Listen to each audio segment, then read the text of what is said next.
Hey guys, Connor here with Chrome Designs, and thank you for watching this video. Now today is a tutorial in Cinema 4D. I haven't kind of worked on a 3D kind of based program for a while, so here is a Cinema 4D tutorial, and it's basically how to create some falling cubes. I was thinking about doing this a few months back, but I decided against it because I thought it'd be unfair. If you take a look at this video, 7-3D intro, I'm gonna mute the sound. You can see the kind of cubes fall on the text and kind of go around. Kind of the law of physics is applied.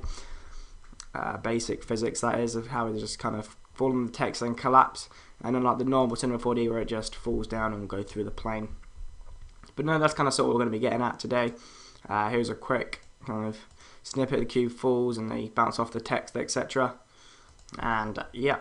So without further ado, it's going to go to File, New, and it's going to start working with the plane. First things first, going to go to a square.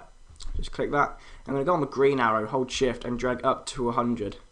Now this is kind of an OCD thing I do. This just means it's above the plane. So if you had a floor or plane, this would be kind of resting on that, as opposed to kind of half under, half in. And so once we've got the cube, you want to make it smaller. So we're just going to go to size. I'm going to make them 50. And obviously you want it as a cube. It's going to make everything to 50, so they're all even. And you're going to design the cube now, so I'm just going to fillet. I think that's a common thing, I've completely forgot. Anyway, just add the little fillet box. Drag it down, you know. This just like rounds the edges. I don't want it, you can obviously make it a circle if you wanted to, but I just kind of create some smooth edges just so it looks smooth. And that is that. Now we're just going to clone our object. Now you might think adding the clone object, we're going to be kind of creating more of the cubes. In fact, that is not what we're going to be doing. So we're going to change the count to 1.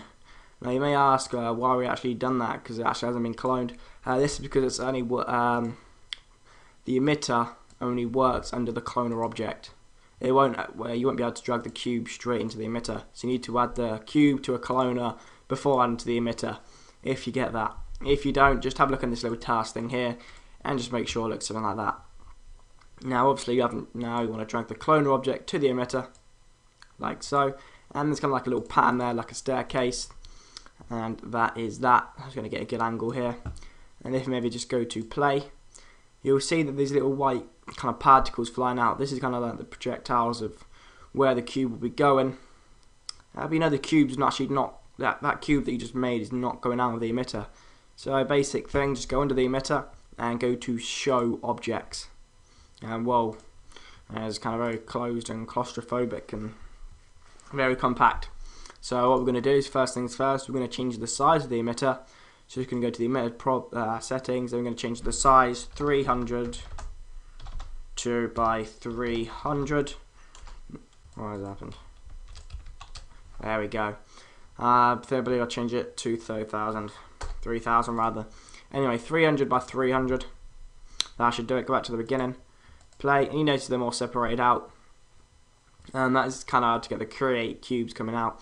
Now I'm just going to do more of the designing part. Just going to add a floor, so just go to this little 4-hour thing, go to floor, go to the emitter. I'm just going to zoom out a bit by using the scroll on the mouse. I'm just going to drag it up, and we're going to go to the rotate tool, and we're going to rotate it so they're kind of falling down. And obviously you can use this in your own way, but this is the kind of thing that I'll be going for. And so if you play, you notice they're coming down, but that's not what you want.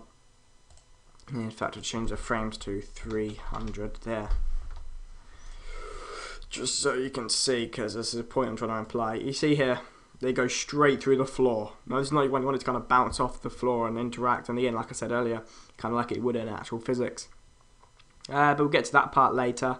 We're actually going to go to work on the emitter, so actually come down in pieces. And there's the phone. I'll be back in a second. I'll just pause the video. Okay, so where I was, sorry about that. We're just working on the emitter settings. Get my breath back. Run upstairs, downstairs for a quick phone call. Anyway, you under the cloner object, you want to change. Go to where is it? Not cloner object, emitter. And I'm just going to go to particle, and the birth rate. I just want to leave it at 10 maybe, but under speed, you want to crank that up. Kind of play that. That's still too slow, So maybe if you go speed to about 700, play that. That's looking more like it. Maybe a bit faster, maybe put up to 800. Yeah, play. That is looking a bit better. That's going fast. But as you see, it goes through the floor. It's not what we want.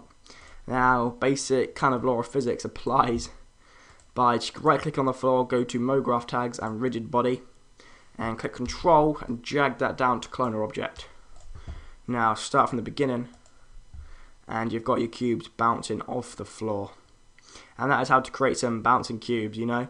And if you want to add some text in there, in fact I'll add some text in there for tutorial purposes. And rotate around just here, and you can see 90 degrees. Hold shift so it kind of locks on. If you kind of start and play again, you'll notice that the text, nothing, it just goes through the text, it doesn't bounce off or anything. You need to add a rigid body to the text as well. Everything that you basically want it to apply to, add it to. And play. And it kind of interacts with the text, knocks it over, etc. And but you know, the cubes, they're sliding all over the place, they're bouncing up, and it's like the floor's made of ice. That's not what I'm kind of going for. So I'm just going to go under the floor, and then go to the rigid body on the floor, and the bounce you want to take down to something around 0.1, and maybe just increase the friction. And click play. And there we just kind of bounce around more. Maybe they bounce a little too high. You know, personal preference. You know, it depends on what kind of material you're going for. You know, maybe if you had a texture or whatever. Maybe try 0.05. That's looking more like it. And that's how to kind of create it. That's how to create some falling cube in Cinema 4D. I hope you like this video. That's maybe an easy tutorial, maybe a bit basic, maybe a bit vague. But you know, try to get back into Cinema 4D because I know a few of you wanted it. Anyway, thanks for watching this video, guys. Hope you liked something. Hope you maybe kind of incorporate this idea into something of your own. But no, that's all from me. And I hope to speak to you guys soon. And goodbye.